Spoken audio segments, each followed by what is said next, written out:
creations are not actually that new.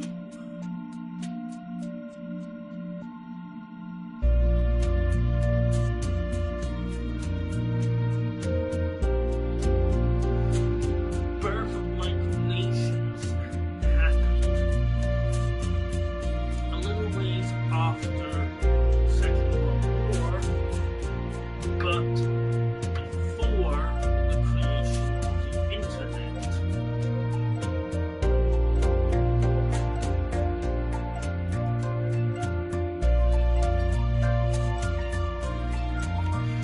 So, what happened was a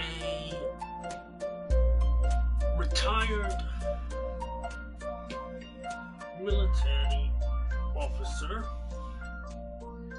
and his family decided to set up a pirate radio station.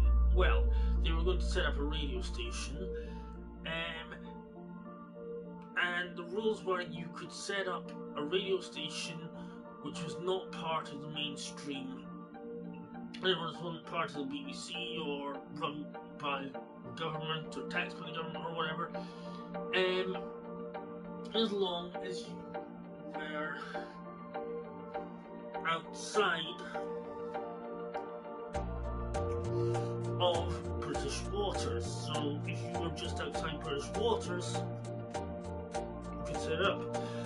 So what he did was he went to an abandoned defense platform which had been constructed along with a bunch of others to defend Britain from the Nazis in the Second World War. And I mean, there's no gun platforms or no gun turrets or anything there, but the short version is after it got there, they changed the law, and being a certain amount of distance outside British waters no longer allowed you to run a radio station, so he would have been declared a pirate radio station had he started up his radio station.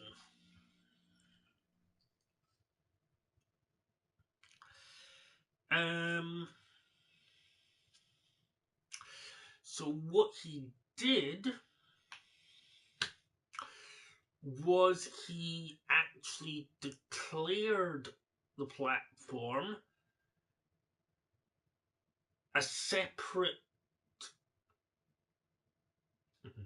nation from a separate country from where it come from, and succeeded from England. He declared the platform he lived on the Principality of Sealand. I know it's an amusing name, right? Yes, I am being serious. This guy actually called this platform the Principality of Sealand. Anyway, the story about him is a very long one, but essentially,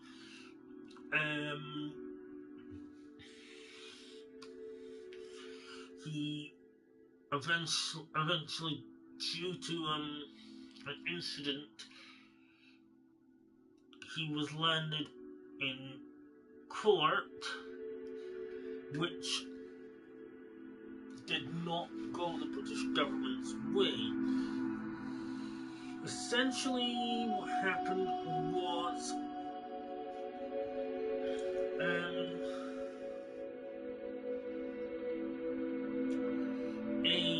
British citizen who was working in the ocean started wolf whistling at the sister of the prince. Yes, they called themselves the royal family of Zealand. So sister of the prince, and the prince fired off a warning shot at them.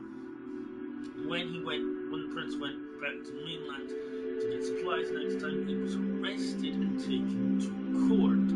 However, he was not found guilty. Far from it. Court made two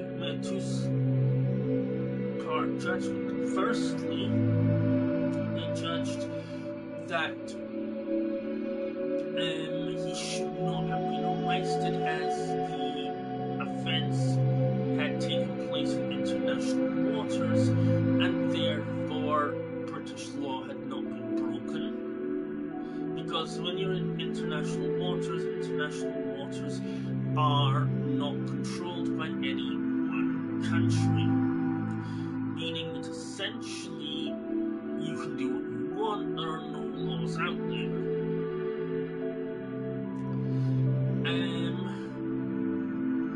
And secondly, that because the platform was permanently in international waters, the court also ruled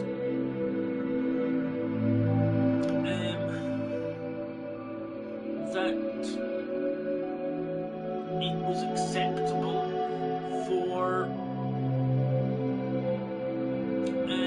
this person and his family to declare it an independent country. You see, technically, you can declare any piece of land which is not already under the control of government under your rule and your country that you run.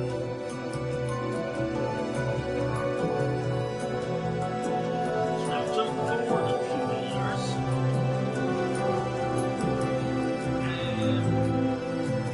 and along comes the internet.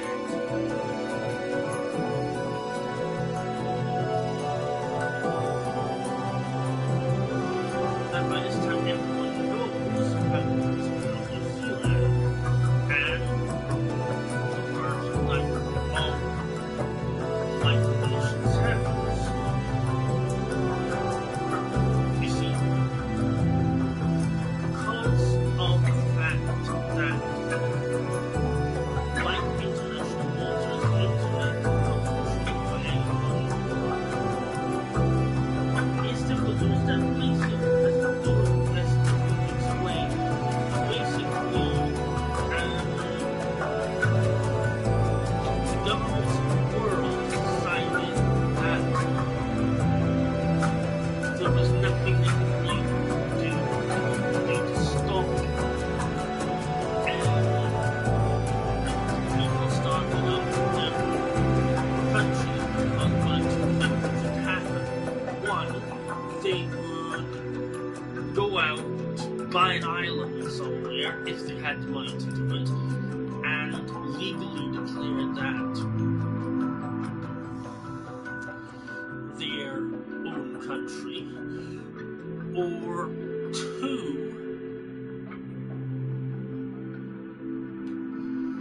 they would create a nation that existed on the internet only, and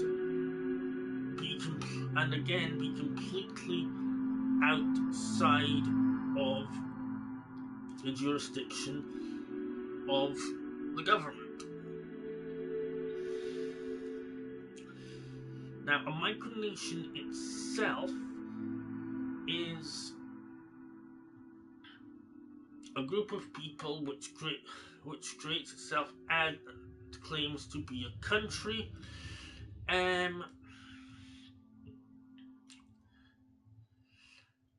but is still in another country. Sometimes it only exists online, sometimes it has physical land in real life.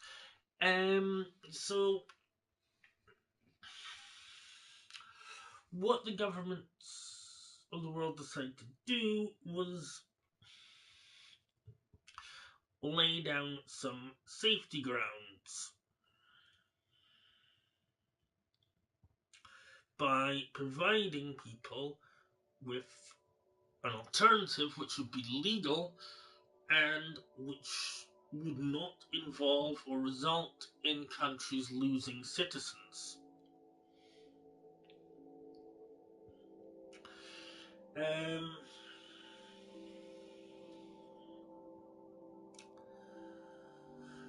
And this is what they called micronations.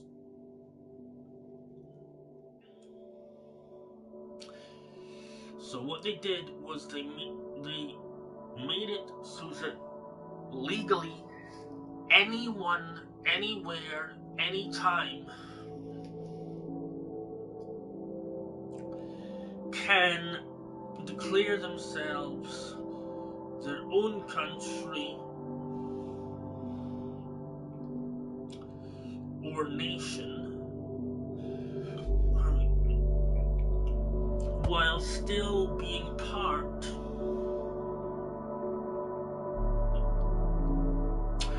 of an official nation.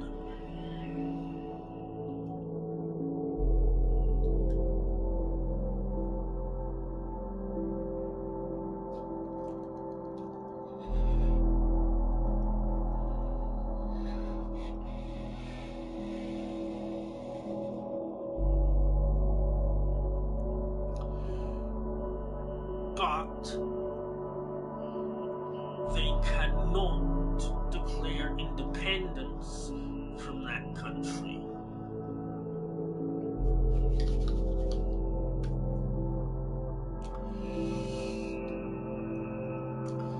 They can govern themselves, create a system of government for themselves. Now that can be anything at all. It can be a democracy. It can be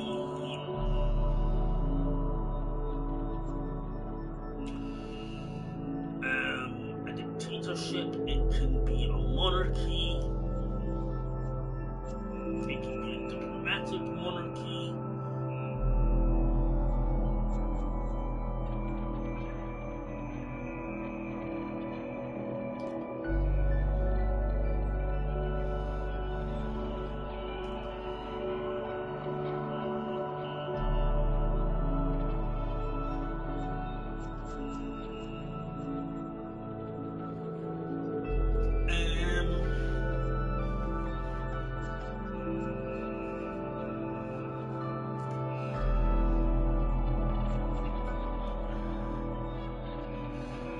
Create your own documentation, aka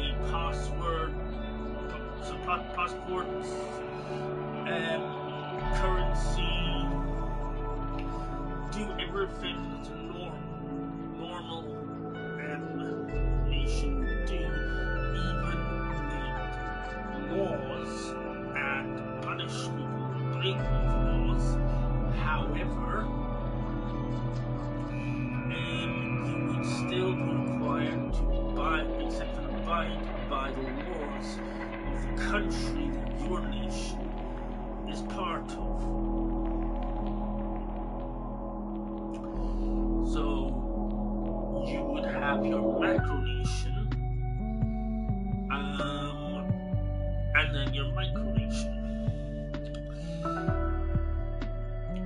Almost every country in Europe has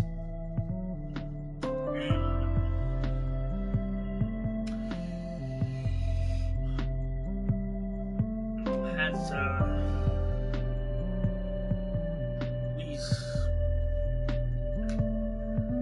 micronations in them.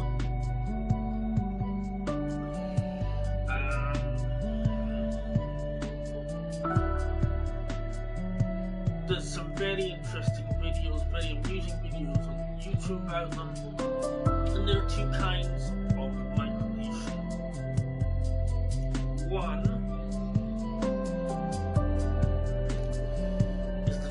is called fantasy micronation,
how you're gonna run it.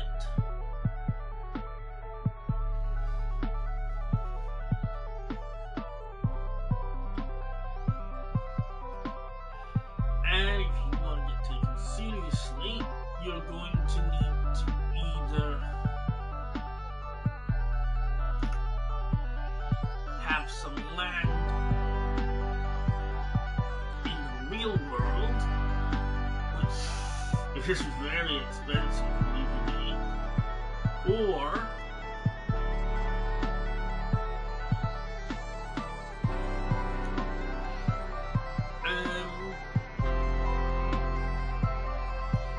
create a digital city or base for your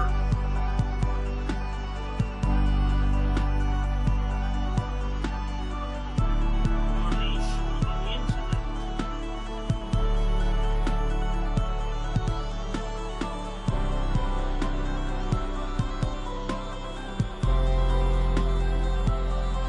Most nations also have an anthem, a flag, a flag as well, a flag and a motto as well. There's never been a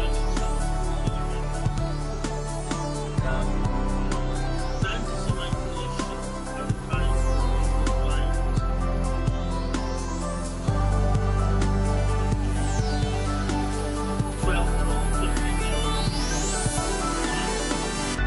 and girls as well. It's essentially the ultimate form of real-life role-playing.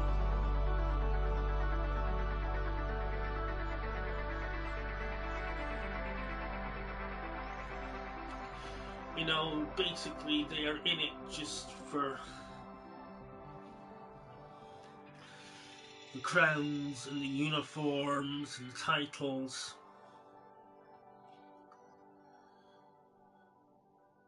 They're not really serious about it. They're not taking it serious at all. It's all a big joke to them. Sovereign micronations